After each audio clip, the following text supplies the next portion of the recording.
Hello, Steve Fletcher here, and welcome to the Vinyl Corner for February 2023 and the random B pulled out of my vinyl collection. First of all, though, I do need to apologise for the generally terrible sound that you're listening to. My microphone, my long-suffering, hard-working microphone, has been glitching a little bit over the last few months. A few people have actually commented on YouTube saying your mic sounds terrible. And it's finally given up. So I've got another one on order, so you might have to put up with this video sounding a bit shocking, but normal service will be resumed very, very soon. So let's get on with the vinyl month. I have to confess, after watching my own video for January, which you can see right there, I have to admit, I think in January I went a little bit crazy. And bought, I can't even believe I'm about to say it, I might have bought too many vinyl in January. So what I decided I was going to do in February was concentrate on getting only new vinyls, because what I'm trying to do is get to a point where my CDs, which I do consider a little bit obsolete as a medium, I'm trying to sort of get rid of my CDs and get everything that I have on CD on vinyl as much as I possibly can. So I thought I'll only concentrate on buying new vinyl, that is not vinyl that is old and vintage and a little bit ragged around the edges. So just trying to get the really good sound quality. So that's what I did. So let's crack on, shall we? Now that I've said all that though, about only buying new vinyl, my first one is in fact a vintage. Yes, I'm very much a contrary, Mary. I said in January's vinyl corner that I thought I'd got all the singles that Dire Straits released from the Brothers in Arms album, and I looked into it and discovered that I'd actually not got all of them. I was only missing this one. This is the Walk of Life single. So I thought, do you know what, I'm going to buy that. So this was an eBay purchase. I wouldn't normally buy an eBay purchase, but I thought I'll just get on with it and just get it bought. So yeah, this is the Walk of Life single, the B-side of which is Two Young Lovers Live from Alchemy. So I'm going to do a future vlog about the singles that were released from Brothers in Arms. Brothers in Arms has got, at this moment, forthcoming release of Brothers in Arms in Atmos mix. I can't say I really know what that means. But now, sticking with the singles, I actually didn't purchase this in February. I have purchased a single by this band, but it hasn't arrived yet. I purchased it off Discogs. This is a previous one that I've got. I've got a little bit of a story to tell if you'll indulge me. This is a band, they don't exist anymore, which is really... it's really sad because they were a great band. They were a band called Loss, L-O-S, Loss. And I did a gig with them it's got to be 15 years ago, if not more, in Leeds, in a cafe bar called Sandinista in Leeds. I don't know if that's still there anymore. And I can't remember the circumstances of how it happened, but we were both on the same show. And we did what all artists do, is we exchanged, discs, basically. Thanks for your set, your set was great, which they were actually really good. What I loved about them is they were a three-piece band, but it was just a vocalist and a guitarist and a drummer. No bassist, no keys or anything like that. So they were really, really cool. Quite bluesy, quite dirty in their lyrics. So this is the vinyl that I got from them, which is... and their stuff is still available to stream, and I advise anyone to go and listen to it because they are brilliant. This is Under the Dragon's Wing, backed with My Hands Smell of Smoke. I love this band. And what I've bought, and this dates it, look, a MySpace page on there. That really does date that band, doesn't it? And I basically bought the single that they did called Bar Bar Bar, which again is a great song. So this is not what I bought in February. I've had this for many, many years, but I have bought a second vinyl single from Loss, and I would advise everyone to go out there and check them out. And if you're out there, Loss, I miss you. All right, so the final single that I bought, 12-inch single. I actually saw this, again, this is not new. So all that stuff I said about me only buying new stuff was kind of a bit rubbish, really, but I did try my best. I'm a sucker for the Bee Gees. I'm a sucker for good pop music. Well written, well crafted, good depth pop music. So you're talking ABBA, the Bee Gees, Simply Red, all of those kind of people.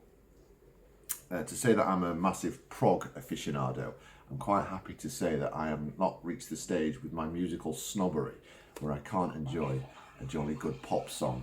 And I remember, the reason I bought this, just for sort of giggles really, is I remember this song, You Win Again, coming out. It could possibly be my first real awakening of the Bee Gees when I was naught but a child, when I'd be about 7 years old. I remember them doing this on Top of the Pops back in the day. That really does date it, doesn't it? But I love this. All right, a proper new purchase. I bought this from Tallbird Records in Chesterfield. Haven't got round to getting rid of the cellophane yet. Nick Drake, 5 Leaves Left. I bought this. I adore Nick Drake. I think everybody in the world needs Nick Drake in their life. He was an absolutely wonderful, gifted songwriter. Has such a delicate way of putting songs together. And it's a tragedy that he wasn't appreciated in his own time. And it's a tragedy that he's no longer with us. He only released 3 albums in his lifetime. So I thought, if I'm going to get one, I might as well start at the beginning, which is what this one is. This is 5 Leaves Left. I'm sure at some future vinyl corner there'll be some more Nick Drake. The reason I bought this one, obviously because I wanted to start at the beginning, but it's also got Riverman, which is a great, brilliant piece of music in 5/4 time, which is the time signature that hides in plain sight, plus things like Fruit Tree as well. It's beautiful, and I would advise anybody again to get this. I'm probably going to say that a lot. I would advise anyone to get this, but it's true. Yeah, so again, what can you say about the King of Pop that hasn't been said before? And what can you say about this album that hasn't been said before? It's the greatest, biggest selling album of all time, for crying out loud. So I thought, I've got to have it. I have got it already. I've got a vintage version from 1983. In fact, no, from 1982. But I thought it's time that I got a proper new version of that. Look at that. It's. I think last year it celebrated its 40th birthday, and they did a remastering of that. I don't think this is what this is. I think this is just a random new one, but it'll do for me. God bless you, Michael. You were amazing. Okay, so a couple of weeks ago, I did a vlog about this as well, because the audience that we went to see Colin Hay at were quite possibly, for their age group, were quite possibly one of the most disrespectful audiences I've ever had my displeasure of sitting with, but that's not for today.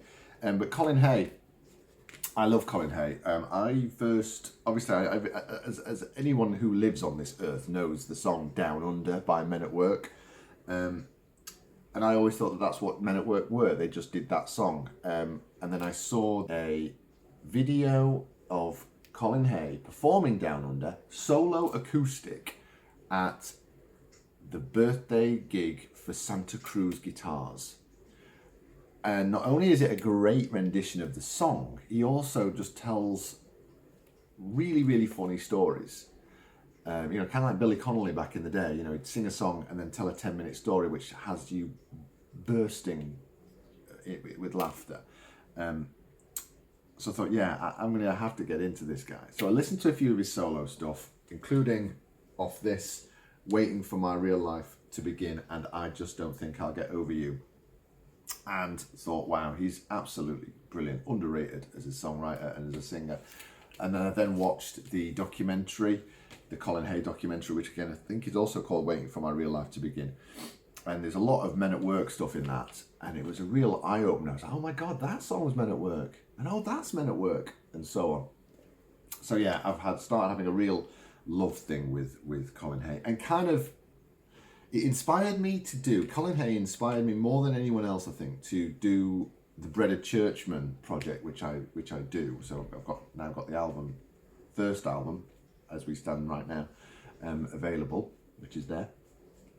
So it really inspired me to do that, because I think he's gone from, you know, the absolute pinnacle of success with Men at Work to when that band split up to really no one knowing. I mean, I think he did gigs where no one turned up, and he's still doing it now, not doing gigs where no one turns up, but he's still performing now, and obviously now many people turn up. So he's really a bit of a hero of mine, Colin Hay. So I'm quite pleased with this one. I'm actually going to open this one up now because, oh my God.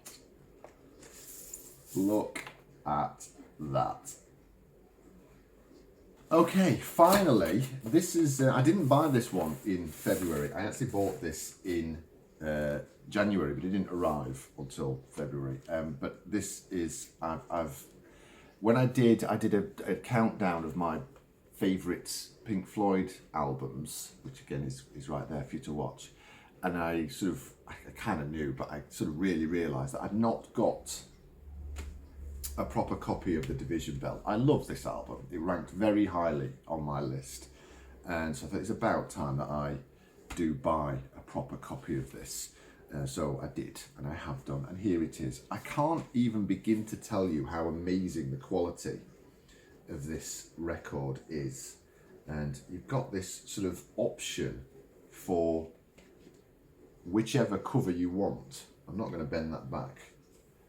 But you could have sort of look at it that way, you could look at it that way, but the quality of this pressing is absolutely amazing. 2 discs, the original vinyl for The Division Bell had a few little, to fit the album onto one vinyl disc, they had a few trims in the tracks, but they've now redone it and double vinyl discs so that the songs are there in full with all the lyrics and everything. Absolutely brilliant album. I won't get into a Rogerless or not Floyd debate because it's thoroughly pointless. If you still feel the merit for that debate, then get a life, quite frankly. It's been nearly 40 years since Roger Waters left Pink Floyd. If you haven't understood that yet, or don't understand that bands do change members sometimes, then you do need to get a life. But there you go. I said I wasn't going to get into it. So this is the final one that I bought for the February Vinyl Corner. All right, so what I'm going to do, as I have sort of set up this idea of diving in alphabetically to my vinyl collection and just bringing out a random one. I've got a random 2. This is the same band. This is 2 albums. I think they've got 5 albums out now. I thought I'd got more than this on vinyl. I'm going to have to sort that out. Now, this is Band of Skulls. Absolutely incredible artwork from the Band of Skulls bassist Emma Richardson, who does the album artwork for these. This is Sweet Sour, and this is Himalayan. Both absolutely brilliant albums. I saw the band promoting this record for the first time, promoting this record. They're such a good live band, or they were then. They're actually not the same band that they were. They've got a lot of new members involved, so I'm sure they are still a great live band, but I can't vouch for that. This is the album that I first heard, which is Sweet Sour. And I heard this at a pupil's house back in the day. When did this album come out? This album came out in 2012, so circa 2012, 2013, something like that, is I heard this album. It's got a brilliant opening track, the title track, in fact, in drop D for you guitar geeks out there, and it's absolutely brilliant. So yeah, I do need to get at least 1 or 2 more, or all of the Band of Skulls album. But this is the B vinyl for February. So that's your lot, boys and girls. I thank you very, very much for watching. I hope you've enjoyed this little talk through my vinyl collection for February, and I can't wait to see you in March. Believe me, March is already going to be a good one. Certainly a good one for you Pink Floyd fans. Hint, hint. Please leave a comment, please like, please subscribe, do all that stuff, and let me know what you've been spinning, and I'd love to hear from you. Thanks very much. Bye-bye.